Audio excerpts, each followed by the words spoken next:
Welcome to the GLAC studio. This is Gomathi, Sankaran, founder, CEO, the guiding light, art company building bright futures through art.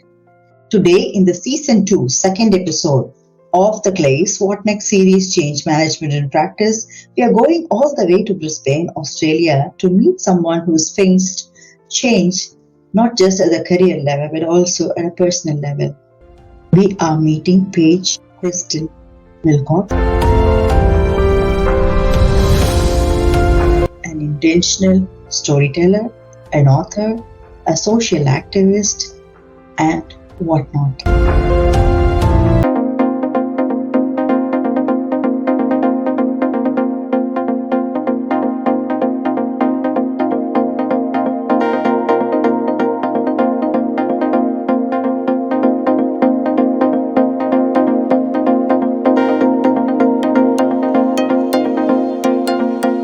It does have an impact on all the different areas of my life, which is why I really wanted to share that.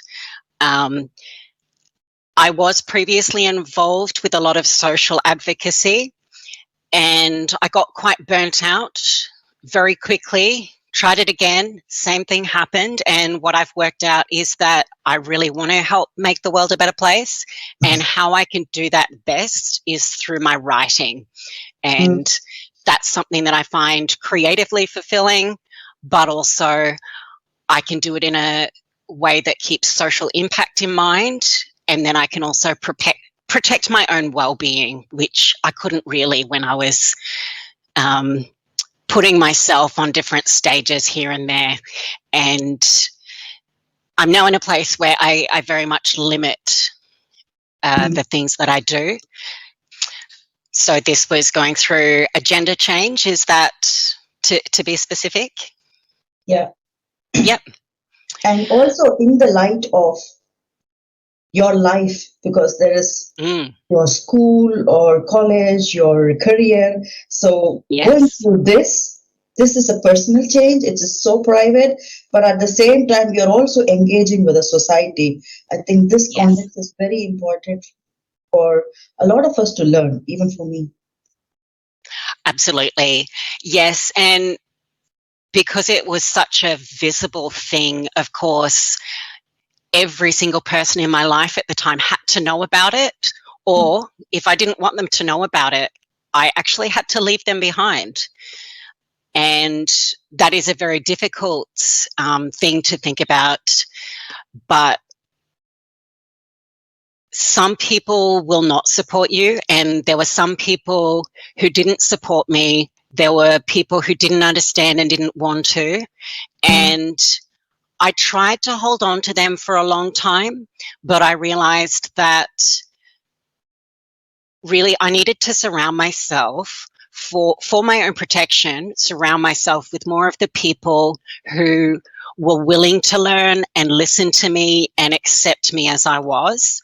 With all that in mind, it has also been a fantastic opportunity for me. And I will explain. So I have done a lot of professional networking in person at events in my town and across Australia, in all the capital cities.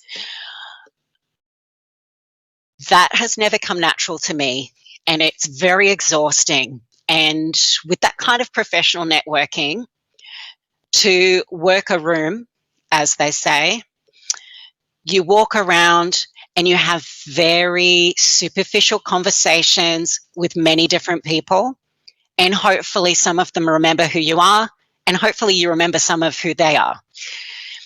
And it's better than nothing, but for me, it's not a great experience of professional networking.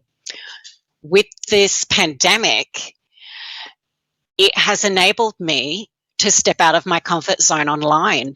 So what I've done is I've searched for people who are doing work that I'm interested in. I have found them on LinkedIn predominantly, and I reach out to them. It's so tricky. It's so tricky. And there's so many different parts. So for example, in the hospital, there are certain ways you need to dress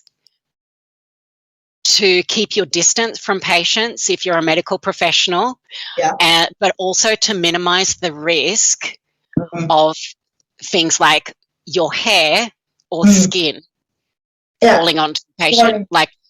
So things like that are very important to consider. Yes. But you really need to consider if someone has a lot of tattoos, is there anything specific that actually makes that unprofessional